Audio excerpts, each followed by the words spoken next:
राजस्थान के किसानों के प्रधानमंत्री किसान सम्मान निधि योजना के जो पैसे खातों में आते हैं उनको लूट लिया गया। किसानों के हक के 7 करोड़ पैसे है वो फर्जी अकाउंट में चले गए।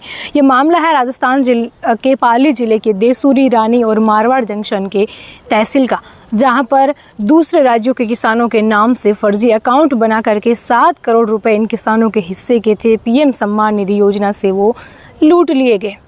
किसने ये पूरा कांड किया है अभी तक पता नहीं चला है। नमस्कार, आप देख रहे हैं द खटक और मैं ममता आप सभी के साथ बात करते हैं इस मुद्दे पर कि आखिर किसानों के हिस्से के पैसे किसने लूटे। क्योंकि ऐसे किसान सम्मान निधि में आवेदन करने से पहले एक पूरा प्रोसीजर होता है। ये प्रोसीजर इतना भी आसान नहीं होता है कि किसान ने फॉर्म डाल दिया और पैसे आ गए। शुरुआत होती है किसान के खेत से कि क्या उसके पास खेत है, क्या वो किसान यहाँ का रहने वाला है, वहाँ से लेकर के पूरा एक प्रोसीजर चलता है। और उसके बाद जो है जहाँ एक और पटवारी को जाता है ये आवेदन, पटवारी जहाँ पर फिर कलेक्टर को भेजता है, कलेक्टर जो है वो आगे नोडल अधिकारी को भेजता है। इन तमाम चीज़ों के बाद केंद्र तक जाती है और उसके बाद किसानों के अकाउंट में पैसे आते हैं। बताया जा रहा है कि ये तो पूरा मामला जो कांड हुआ है 2020 में हुआ है, लेकिन अभी पता चला है क्योंकि पाली, देसूरी और मारवाड़ जंक्शन के जो किसान वंचित रह गए थे उन्होंने कहा कि उनकी अकाउंट में कोई पैसे नहीं आए हैं। तब जाकर के अधिकारियों की जो नींद है वो उड़ी और उन्हें पता लगा तो पता चला कि ऐसे फर्जी अकाउंट से सारे पैसे उड़ा लिए गए हैं।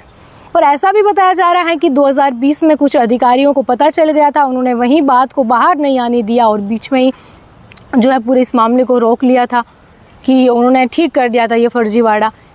अब आपको बता देते कितने फर्जी अकाउंट जो है वो यहाँ पर बने। तो इसमें जो है जब फिज़िकल वेरिफिकेशन होने लगा तो देसूरी में 20,000, रानी तहसील में 9,004 और वहीं मारवाड़ जंक्शन में 62 फर्जी खाते जो है किसानों के नाम के वो मिले हैं। अब 2020 में जब ये पूरा घोटाला हुआ है और वहीं सबसे बड़ी बात यह है कि पाली का एक ऐसा गांव जहां पर मुस्लिम बाहुल बिल्कुल भी वो गांव नहीं है और वहाँ के जो लोकेशन के किसान हैं जो उनके मुस्लिम नाम जो है अकाउंट के अंदर आ रहे हैं, यानी कि जहाँ मुस्लिम रहते ही नहीं है वहाँ के किसानों का अकाउंट वो है, वो कैसे सकता है, ये भी एक बात है।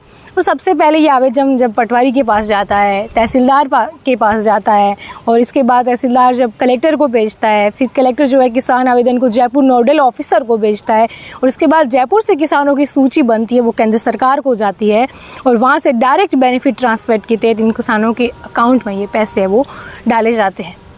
यानी कि अभी तक ये पता चला कैसे नहीं और कैसे फर्जी अकाउंट जो है वो बनाए गए हैं। देसूरी के तहसीलदार है हरेंद्र सिंह चौहान, उन्होंने कहा है कि ये पूरा स्टेप वेरीफाई जो है करना पड़ता था, इसके बाद ही किसानों के खाते में योजना का पैसा ट्रांसफ़र होता था।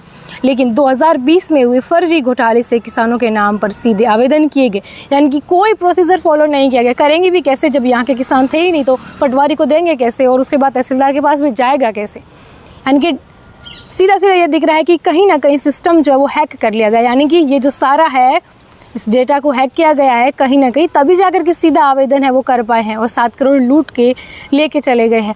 और वहीं जो है इसके बाद जो देसूरी ब्लॉक है वहाँ पर जब अचानक से जो पेंडेंसी है वो बढ़ गई, यानी कि पैसे मांगने वाले किसानों की कि अभी तक उनके अकाउंट में पैसे नहीं आए हैं, तब जाके ये शक हुआ और पूरा खुलासा होता है।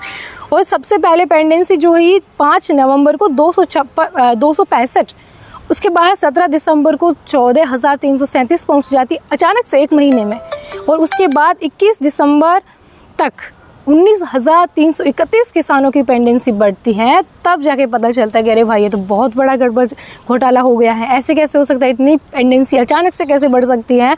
और उसके बाद जब पता चला कि पश्चिम बंगाल, बिहार और उत्तर प्रदेश के रहने वाले ये लोग हैं जिन्होंने 20,000 फर्जी खातों में 95% नाम मुस्लिम किसानों के आ रहे हैं और पटवारी का वेरिफिकेशन ऐसा एक भी किसानों के गांव में नहीं मिला जो मुस्लिम बहुल ये गाँव हो। देखने वाली बात होगी कि किस तरह से जो है इस पर रोक लगाई जाएगी। ये पूरा जो गड़बड़ घोटाला 2020 से चला आ रहा था।